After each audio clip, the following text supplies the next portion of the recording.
듣기만 해도 똑똑해지는 경매 뉴스 브리핑.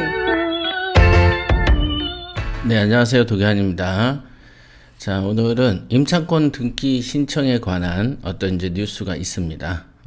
이게 이제 임차권 등기가 이제 처음으로 월 3,000건을 돌파했다.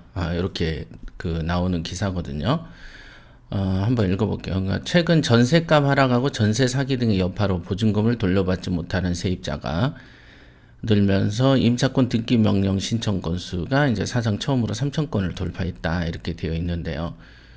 임차권 등기란 임대차 계약이 종료되고도 보증금을 돌려받지 못하는 임차인이 이사를 나간 후에도 등기부 등본에 임차권이 있음을 명시하는 것이다. 네, 이 표현 잘 괜찮네요. 이것이 있어야 주택도시보증공사의 보증금 반환을 청구할 수 있다. 이렇게 이제 이거는 이제 주택도시보증공사를 통해서 전세 대출을 받아서 들어온 사람들한테 맞는 표현이고요. 실제로 이제 전세는 이제 자기 돈을 가지고 들어오는 경우들이 더 많죠. 우리가 지금 보면은 지난 5년 동안에 이제 전세 대출이라는 것들이 있었습니다. 그러니까 서민을 보호한다는 이유로 전세 대출이라는 걸 해줬어요. 그러니까 전세 대출을 해주면 겉으로는 좋은데 이게 우리의 갭 투자의 가장 큰 구실이 되었다라고 제가 늘 말씀드렸죠. 예를 들면은 매매가가 1억인데 그럼 전세가 예를 들어서 한 7천 정도에 되어 있다. 근데 전세자금 대출을 끼고 할 경우에는 7천이 아니고 8천, 9천도 빼주기도 합니다. 왜냐, 이 전세 수준에 대해서 국가기관이 돈을 빌려주는 입장에서 이거를 세세하게 지역 정보, 지역의 이제 전세 규모를 합리적으로 추정해가지고 돈을 빌려주는 것이 아니고, 어쨌든 전세자금 대출도 돈놀이기 때문에 돈을 빌려주고 임차인한테 이자를 받아먹는 거 아니겠습니까? 그러니까 국가 입장에서는 겉으로는 세입자를 돕는다라고 하지만 집에 대한 어떤 타당성, 우리가 대출을 해줄 때는 그 사람의 신용하고 담보를 보듯이 이 집에 대한 전세 수준을 평가를 한 연후에 합리적인 돈만큼만 빌려주면 되는데, 보통 전세가 7천이면은 이제 LH 대출이다. 이렇게 나올 경우에는 9천도 빼주고, 조금 가라계약서를 쓰면 1억도 빼주고 이런단 말이에요. 그렇게 돈을 빼주고 세입자들을 위한 척 하지만 세입자들한테 이자놀이 하고, 그러다 보니까 매매 시세랑 전세 시세가 큰 차이가 없다 보니까 이게 전세 사기의 가장 큰 범행 대상이 되는 거예요. 즉 뭐냐면 전세든 월세든 그 나라의 그 지역의 어떤 경제 흐름에 맡겨야 되는데, 이게 이제 약간 공산주의적 사고방식에 의해서 모든 걸 계획경제로, 북한이나 러시아나 이런 애들이 계획경제로 국가가 책임지고 경제를 돌리지만 가난하지 않습니까? 이게 자본주의 경제 같은 경우에는 이제 자유로 맡겨놓으니까 다소 무질서한 것 같지만 어쨌든 시장의 수요하고 공급의 원칙에 따라서 가격이 조절되는 것이죠. 근데 이제 이걸 국가가 나서가지고 대출을 해주네 만에 서민한테 돈을 뿌리네 만에 이러면서 오히려 전세 사기를 부추겼다는 거죠. 그러다 보니까 지금 오는 갭 투자 사기들, 전세 사기가 발생했고, 그거에 대한 피해는 고스란히 임차인이 지게 되는 이런 환경을 조성한 책임이 있다. 그러니까 이자놀이 하려다가 그렇습니다. 그래서 지난 한 25년 사이에 보면은 나라가 부동산이 폭등했다가 주저앉고 이런 것들을 최소한 두세 번을 했는데, 그때도 사기가 이렇게 전세 사기라는 단어는 있지도 않았습니다. 있지도 않았어요. 이런 게 어딨어. 저도 평생을 거의 부동산 쪽에 있었잖아요. 그죠? 한 28부터는 있었으니까. 거의 이 바닥에서 놀았는데, 어디에서도 전세 사기라는 건 없었다는 말이죠. 사기 그러면 보통은 그냥 눈속임으로 속여가지고 돈을 뜯어가는 정도였지, 이렇게 갭 투자를 이용해서 하는 이런 거를 사기의 어떤 수법으로 포함되어 있지도 않았습니다. 그래서 제가 이번에 경찰 신문인가 거기에 들어간 잡지에다가 제가 전세 사기 기사를 썼을 때도 칼럼을, 과거에 있었던 사기 유형하고 현재 추가된 사기 유형을 이제 제가 좀 추가를 해서 설명을 드렸는데요. 일종의 신종범죄죠, 이런 게. 신종범죄가 확실합니다. 네. 이게 부작용이 나는 거예요. 안 되는 걸 억지로 거들어주면은 안 된다. 그러니까 원래 공부를 못한 애는 공부를 못한 대로 공부를 못한 대학을 보내면 되는데, 못하는 애를 막 이리저리 위조해가지고 어거지로 위에다 올리면 집안이 망할 수도 있는 거죠. 그죠? 그런 거 같은 거다. 그러니까 안 되는 거를 억지로 하게 하면 안 되는 거예요. 이게 자유시장 경제의 원리죠. 특히나 우리가 보면은 빌라 왕이다, 아파트 왕이다, 막 이런 것들 단어 있었잖아요. 이런 단어도 옛날에는 존재하지도 않았었습니다. 경매 투자를 하게 되면은 이 종목 저 종목을 고루고루 비타민 A도 먹고 B도 먹고 C도 먹고 그 다음에 비타민 A도 칼슘도 먹고 칼륨도 먹고 뭐 이래야 되는 거잖아요. 그런데 아파트만 하고 빌라만 하고 빌라 왕이 있고 뭐 이런 이상한 일들이 많이 벌어지는 거예요. 그리고 그 사람들이 책을 쓰고 그 책을 사서 또 읽어보는 놈도 또 있어. 그러니까 빌라 왕이라고 해가지고 그 사람이 쓴 책을 사서 본 사람들은 지금 뭐가 되는 건가? 저 같은 멘탈이 좀 붕괴될 것 같아요. 붕괴될 것 같아요. 내가 좋다고 봤는데 그게 결말이 이렇게 풀려나갈 때. 그래서 이제 그 부동산도 가치평가 눈도 중요하지만 어떤 사람을 분별하는 눈도 굉장히 중요한 것 같습니다. 네. 어쨌든 임차권 등기가 아까 말하는 것처럼 임대차 계약이 종료되고도 보증금을 돌려받지 못할 때 임차인이 어쩔 수 없이 이사를 가야 되는 상황에서 전입신고를 빼게 되면은 대항력을 상실하거든요.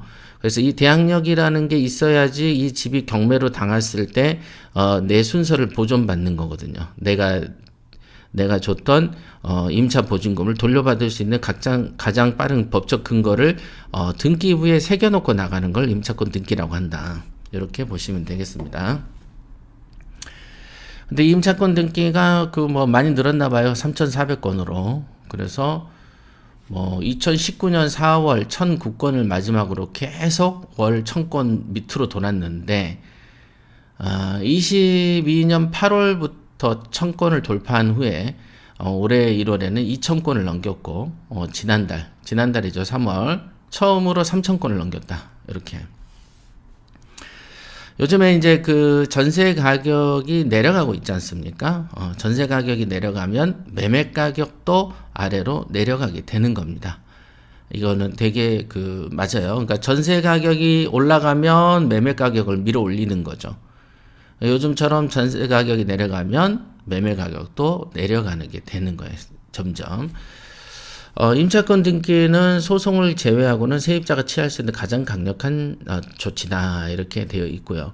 원래는 이제 임차권 등기를 걸어놓고 다른 지역으로 이사를 가고, 그 다음에 임차권 등기를 기반으로 해서 또 이제 별도로 임대차 보증금 반환 청구 소송을 걸어서 그 판결을 가지고 경매를 신청하는 겁니다. 그러니까 사실상 임차권 등기는 강력한 조치라는 건 이제 기자의 입장이죠. 기자가 할 수 있는 표현이고, 강력한 조치가 아니고 가장 기본적인 조치다.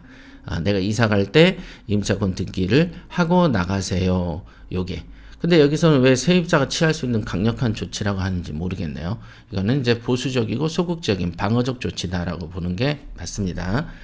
그래서 이제 요즘에 임차권 등기가 점점 는다는 것은 좀 전세가 이제 선순환이 안 된다는 거죠. 왜냐하면 과거에 비싸게 전세를 드렸기 때문에 요즘에는 그 금액으로는 세입자를 맞추기가 힘들다 이거죠. 그렇죠. 그래서 보증금을 빨리 받고 나가지 못하기 때문에 임차권 등기가 새겨지는 거죠. 그럼 임차권 등기가 일단 매겨진 집은, 등기가 된 집은 딱 어떤 세입자가 들어오기에 계약할 때 이 임차권 등기를 삭제해 줄 거를 요구하지 않겠습니까? 그러면은 예를 들면 보증금 전세 보증금 2억 해가지고 임차권 등기를 하고 나갔는데 요즘은 전세 가격이 떨어져서 1억 5천이다. 그럼 1억 5천이라도 드리고 5천만을 내 돈을 넣어서 임차권 등기를 해지해야만 들어올 거 아니겠습니까? 이런 것 때문에 이제 그 집주인들이 힘들어지고 이럴 힘이 없다 그러면 결국은 이 집을 임대차 반환 청구, 임대차 보증금 반환 청구 소송을 통해서 경매를 칠 수밖에 없는 겁니다. 그러니까 올해 그 하반기일수록 경매가 더 많이 나올 것이다라고 추정하는 근거가 이런 데 있는 것입니다. 자, 임차권 등기에 관한 기사 있었고 또 하나 알아두셔야 될 거가 그 부동산에 대해서 우리가 이제 조정 지역, 비조정 지역 뭐 이런 단어들이 그 활개를 쳤잖아요. 조정 지역은 또 보면 투기 과열 지구니 투기 지역이니 뭐 어마무지하게 세분화해서 규제를 했던 거 알고 계시죠? 양포세라 그래서 양도소득세 신고를 포기하는 세무사라는 거를 줄여서 양포세라고 하는데 이런 세무사들조차도 세법을 이해할 수가 없다 그래가지고 세무사들도 저희를 관할하는 세무사들도 도대체 모르겠다는 거예요. 알고 계시죠? 우리 투자하시는 우리 회원들도 아시겠는데 국세청에 전화해도 국세청 직원도 몰라요. 그 다음에 세무사도 몰라. 이게 5년간 이어진 행태입니다. 이 법이 너무 꽈놔가지고 법을 복잡하게 꽈놔가지고 아는 사람이 별로 없어요. 세법이 이랬다 저랬다 또 뭐 조정지역이다 비조정지역이다 조정지역에 몇 주택이면 얼마고 주택이 몇 개면 취득세도 이랬다 저랬다. 옛날에 이명박 때는 되게 단순하고 좋았죠. 주택 수와 상관없이 취득세 동일. 그쵸? 물건을 똑같이 사면 똑같이 그 사는 것이지, 뭐, 라면을 10개 산다고 해서, 세금이 달라지는 것도 아니고, 자동차를 10대를 산다고 해서 세금을 높여서도 안 되는 것이고, 집을 사는데 취득하는 거는 취득세라는 것은 취득 원가 대비해서 세금을 내는 것이지, 2개, 3개를 더 사면 취득세도 올려버리고, 이게 공산주의 방식이다, 이게. 사실상 우리 그 헌법재판소나 이런 사람들이 거의 정치적 이념에 있는 사람들이다 보니까 무슨 소송을 걸어서 우리도 지금 보세요. 종부세 위헌 소송 걸어놓은 지 지금 3년째 접어드는데 우리 거는 탈락하지도 않았고 본안심리에 들어갔는데도 지금까지 깜깜무소식입니다. 지금 금년 안에 대법관 거의 다 바뀐다던데 금년하고 내년에. 그 헌재에도 좀 바뀌어야지. 이거는 소송을 신청한 지가 3년째인데 아무 소식이 없는 거예요. 정권이 바뀔 때까지 눈치 보고 있는 거죠. 이런 게 많습니다. 그러니까 취득세가 위헌이다라고 해서 여러분들 우리가 소송을 건들 뭐 이 정권이 문재인 정권이 나갈 때까지 심리를 안 해버리니까 이거는 어쩔 수가 없는 거예요. 이거는 힘의 논리다 이게. 그래서 뭐 주택이 몇 개 있으면 안 되고 뭐 어떤 집은 아파트를 분양받으면은 전매는 10년 동안 하지 못하게 만들고 무조건 5년을 그 집에 실거주를 해야 되고 그러니까 이제 헌법상의 거주 이전의 자유를 침해해서 위헌 소송을 걸어도 요것도 아직 재판도 안 한다 이게. 너무 많죠. 그래서 동네를 벗어나지 못하게 만드는 거죠. 그래서 작년까지 지금 보면은 민주당이 너무 다수석이어가지고 이 제도가 아직 원위치가 안 됐는데 되게 간단합니다. 집이 여러 채 있어도 취득세를 높이면 안 되죠. 이건 상식이다. 취득세 높이면 안 되지. 왜냐하면 재산세도 붙이고 취득세도 붙이고 다 하니까. 종부세도 제가 말씀드렸잖아요. 이거는 노무현 때 사회주의적 사고방식으로 붙인 거다. 취득세하고 재산세를 붙여놓고서는 그 다음에 몇 억 이상 되면은 또 종부세를 또 뜯어가는 거예요. 근데 노무현 때의 종부세는 그나마 염치가 있으니까 조금씩 뜯어갔는데 문재인 때 종부세는 아예 그냥 박박 긁어가는 거죠. 그 다음에 양도세도 최대 77%까지 매겨버려. 73%인가? 그죠? 그러면은 취득세가 한 보통 어떤 거는 5%도 되는데 그렇죠? 어떤 건 10%도 돼요. 12%짜리도 있어. 두 채 사면. 취득세 12% 내버리고, 그러니까 1억 기준으로 1200 내고, 그 다음에 이 물건을 팔면은 소득의 70 몇 프로를 가져가 버려. 그 다음에 해년마다 종부세를, 몇 프로씩 때려. 6%씩. 그럼 어떻게 됩니까? 한 몇 년 지나면 이 집은 그냥 국가 소유가 돼버리는 거죠. 이런 사회주의적, 공산주의적 그 사회 그 방식이 우리 사회를 전반적으로 흔들었고 지금 아직 정상이 되려면 한참 남았습니다. 요게 이 뜻의 그 제가 말씀한 이 의견을 동조 안 하는 분도 있겠지만 이게 명확한 사실입니다. 자, 그래서 투기과열지구, 투기지역으로 나뉘어져 있는 것을 그냥 규제지역을 관리지역으로 통합해서 관리지역 1단계, 관리지역 2단계 뭐 이런 식으로 나누겠다는 거예요. 그래서 관리지역으로 해서 규정을 1단계, 2단계로 나누고 1단계는 청약 분양을 최소한의 규제만 하고 2단계에 속하면은 이제 금융세제 정비사업 규제를 추가적으로 적용하겠다는 거에 우리의 이제 그 어떤 계획인 것 같아요. 그러나 아직까지는 뭐 확정된 건 아니니까 이거는 그냥 듣고만 마셔야 된다 이렇게 말씀드릴 수 있고, 그 다음에 여기 규제지역을 손보는 이유는 현행 규제지역이 시장 상황에 따라서 주먹구구식으로 규제가 더해지면서 혼란을 가중시킨다는데요. 너무 혼란스럽죠. 너무 막 아무도 몰라. 그러니까 옛날에는 어떤 물건을 경매 물건을 낙찰 받으면 이거는 몇 프로 정도 나오겠구나. 요렇게 이제 추정이 되면서 투자의 어떤 그림을 그리기가 좋은데요. 한 5년 전부터는 이거가 안 되는 거예요.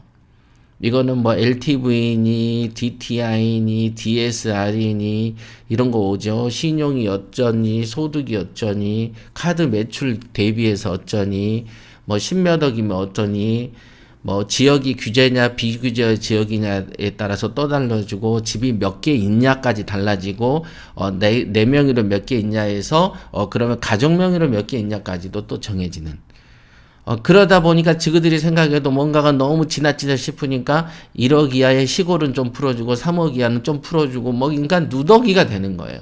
그래서 이거는 우리 그 회원들한테 공부를 제가 이걸 애우라고는 절대 안 해요. 제가 뉴스에서 설명을 해드리는데 이거는 듣고 말아야 될 거지 여기에 끄달리고 집착하면 이건 공부거리가 안 되는 거거든. 여러분들이 물건을 샀을 때 아니면 사기 직전에 대출 중개인들한테 자꾸 물어보면서 대출이 어느 정도 나오는지를 그때 그 시점에 물어보는 게 가장 현명한 것이지, 이걸 뭐 알아놓고 애워놓고 어디는 규제지역이 어떻고 규제지역이 어떻게 풀렸네 어쩌네 이거는 뉴스에서나 그냥 잠깐 해드리는 거지, 그렇다고 해서 여러분들의 머릿속으로 애우라라고 말한 적은 저는 없다는 거죠. 하지만 문제의식은 강하게 갖고 있어야 된다. 이런 그 누더기 법률을 만들어 놓고 이리저리 꽈놓은 거죠. 이리저리 꽈놓은 거죠. 만약에 이런 사람이 꽈놓는 사람이 여러분 주변 하나만 있으면은 혈압 터져 죽죠. 환장하는 거죠. 그러니까 말을 여러분들이 쉽게 설명해 준 사람이 더 시원하고 좋죠. 제도도 그렇고 규제도 그렇습니다. 규제가 간단 명료해야 되는 것이고 이치에 맞아야 된다. 그러나 머리 나쁜 애들이 막 운동권 애들이 막 머리를 쏘놓으니까 막 이리저리 꽈놔가지고 정말 말도 안 되는 무슨 초등학생들 규제처럼 복잡하고 그러나 이게 잡은 게 권력이다 보니까 5천만 명이 다 끌려다니는 정말 희한한 사회가 됐다 이거죠. 애워놓으세요. 규제지역이 관리지역 1, 2로 바뀐다. 이렇게. 그러나 내용은 말은 이렇다 저렇다 나오지만 내용은 확정된 바 없다. 이렇게 보시면 되겠습니다. 일단 관리지역이라는 어떤 새로운 단어가 등장했네요. 가장 좋은 게 그거죠. 옛날에 그 진나라 때, 그죠? 진나라 때 어마무지하게 이제 그 법과 제도가, 왜냐면은 진나라 때는 법이 이제 규율이 쓸 수밖에 없었던 게 최초의 그 통일 왕국이기 때문에 각 나라마다 그 나라가 중국이 뭐 5대 10국이니 뭐 하면서 나라가 수십 개로 쪼개져 있다가 진시 황제가 처음으로 도량형 통일을 하죠. 그러니까 뭐 어떤 몇 센치, 몇 미터, 몇 대 뭐 이런 거를 통일한 거죠. 그러니까 도로 폭도 통일하고 마차가 지나다녀야 되니까. 그래야 상거래가 터지잖아요. 그래서 이제 그런 거를 통일을 한 왕조다 보니까 법이 엄격했죠. 그러다 보니까 서민들한테 너무 힘든 거가 생겼겠죠. 그래서 이제 나중에 이제 그 한나라를 만들었던 뭡니까 이제 항우랑 이제 그 유방이 이제 격전을 치르다가 이제 유방이 한나라의 시조가 되잖아요. 그랬을 때 한나라 이 유방이 원래는 이제 한량 출신이에요. 한량 출신이죠. 그런데 이제 나중에 황제가 된 연후에 법을 극히 간소화시켜 버립니다. 그래서 국민들의 신뢰를 얻었다 이런 어떤 역사적 기록이 있거든요. 그러니까 법이라는 것은 간단 명료한 게 좋다. 이렇게 복잡하면은 똑똑한 사람들만 알아듣지만 똑똑한 사람도 괴롭죠. 자, 이렇게 오늘 뉴스 두 가지 설명해 드렸습니다. 구독과 좋아요는 필수인 거 아시죠? 소중한 분들과 함께 해주세요.